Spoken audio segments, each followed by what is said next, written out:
Hey, Marc Millan here. Thank you for letting me be a part of your day. Today I want to share part of my story, and on another video I share pretty much a broader context of my story and my journey becoming a worship leader. In the middle of that, I want to kind of take that little piece of my story and kind of give you more context, and I call it my Samson Moment. Now, you know the story in the Bible, or you're familiar with Samson. He was given a gift. He was given a certain responsibility. The Lord used him in his generation. He lost sight of the importance of what God had given him. And then at the end of his life, he finds himself in a really bad situation, and he cries out to God and he asks God to give him his strength back so that he can give him glory one more time. So I call this part of my story my Samson Moment. Now, I was born and raised in church. I got saved when I was about 13. As I grew up, I discovered I had musical abilities. I could sing, I could play certain instruments, and the passion for singing continued to grow as I went into my 20s. Well, as I got into my 20s, I started writing songs, I started doing demos, I got a record deal, and then at the end of that record deal, the album wasn't gonna come out, and I found myself in a really, really broken place. I was frustrated. I was, to be honest with you, arguing with God about where my life had ended up. I thought I would be different at that point of it anyway. And so I found myself in the season, and then one of my songs got sent into a singer-songwriter competition that happened overseas, and my song got selected. I got a chance to compete representing the United States in an international competition in Vina, Marc, Chile. This was back in 2005. There's a video on my channel that kind of shows some of the competition as well. But in this season of my life, I felt like, okay, the record deal didn't work out, that didn't happen, but maybe this is the way it's supposed to happen. And maybe you've had experiences like that where you think, okay, maybe this is how it's gonna happen. And so here I am going to this competition to sing. There was money on the line. There was the opportunity to get exposure. All of the publications for Latin music were gonna be present. It was gonna be televised overseas in all the Latin countries. And so the venue was gonna seat 20,000 people, and we had two opportunities to sing. Each contestant, each singer had an opportunity to sing 2 times. Then they would narrow it down. So there was 10 countries represented. I was the US. 10 countries represented. Then they would trim it down to half. They would go to 5, and then from 5 they would choose 3, and from the 3 they would crown a winner for singer-songwriter of the festival for that year. Okay, so I've given you the picture of kind of what's happening. So I get chosen, the flight comes, it's a 9-hour flight. I was living back in Fort Lauderdale at the time, and I fly 9 hours overnight from Sunday going into Monday morning. Well, back in those days, like, the airplanes didn't really have great, how would I say, people smoked everywhere, including in airplanes.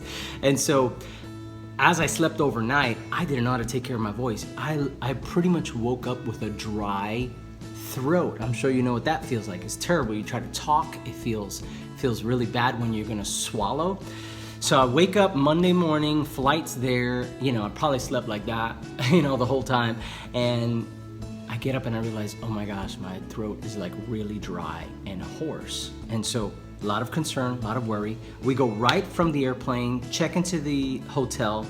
From the hotel, we were gonna go right into pretty much our first press conference. So I'm worried, I'm trying to make friends with the other 9 contestants, ask them questions. We're in a third world country. What I mean by that is there's no local CVS, there's no Walgreens, there's no Target, there's no Walmart. I can't go anywhere to get Ricola. I can't go anywhere to get simple things that would pretty much solve my throat's issue and dryness. So I try to work my way through the day. We have a bunch of things lined up. They had a bunch of things lined up for us. We end up in the evening going to kind of like a celebrity event where they had the hosts of the show and local artists and actors, and it was awesome, but I was more concerned, like, I don't have really my voice. So Monday was a bummer. I go into Monday feeling this way. The whole day pretty much wears out whatever strength and energy I have for my throat. Back in that time, I didn't know how to take care of my throat. Now I got certain things that I use to keep my throat healthy.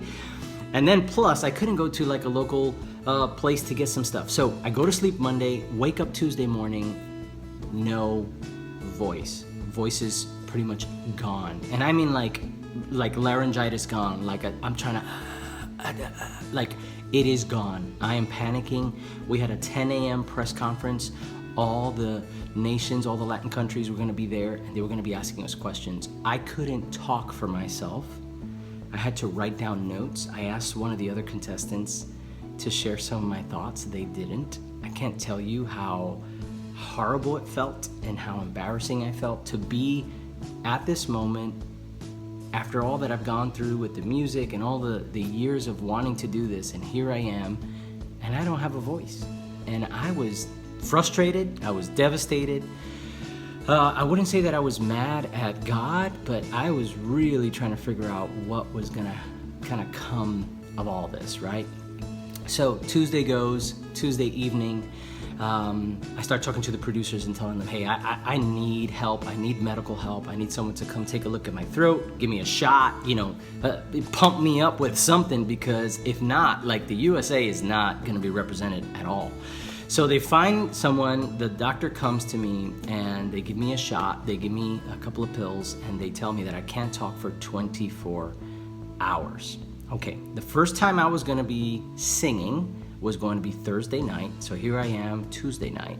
And so the mindset I have at this moment is like, okay, I don't even have a chance at winning this thing. Let me see if I could just get healthy and try to make the best out of it.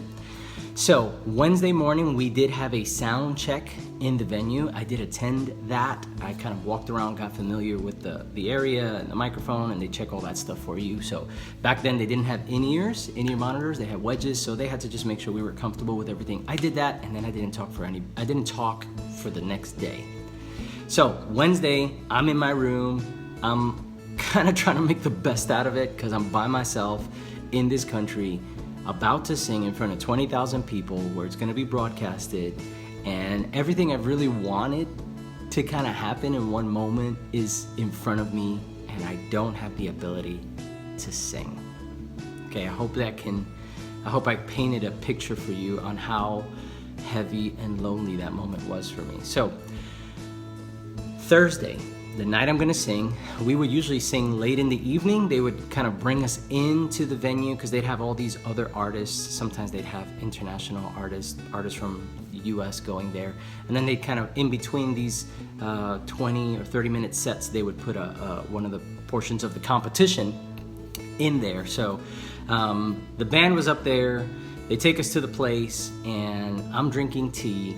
And I'm having this moment with the Lord. And I remember, here I am in my room praying to God. I'm singing the song in my head because I can't really sing it out loud. I don't have the voice. And if I have a voice, if I have 20% of my voice, I'm trying to even conserve that. So I'm singing the song in my head. I'm going over it.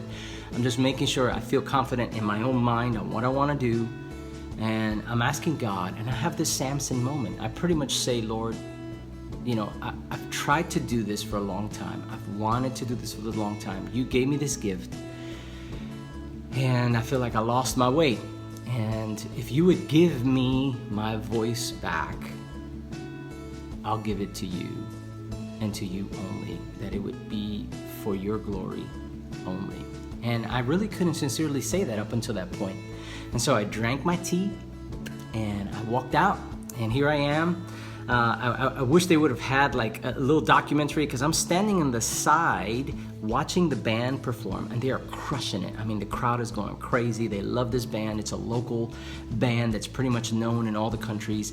And I'm there getting ready to go out and sing for the first time. And then they call my name, and I walk out. Again, there's a video of this, so you can find it on my channel, the actual, the night that I went out to sing. And I go out there, and it's the first time I'm actually using my voice. Like, I hadn't used it for over 24 hours. I had all this emotional stuff going on leading up to this moment. And I go out, and my voice is there.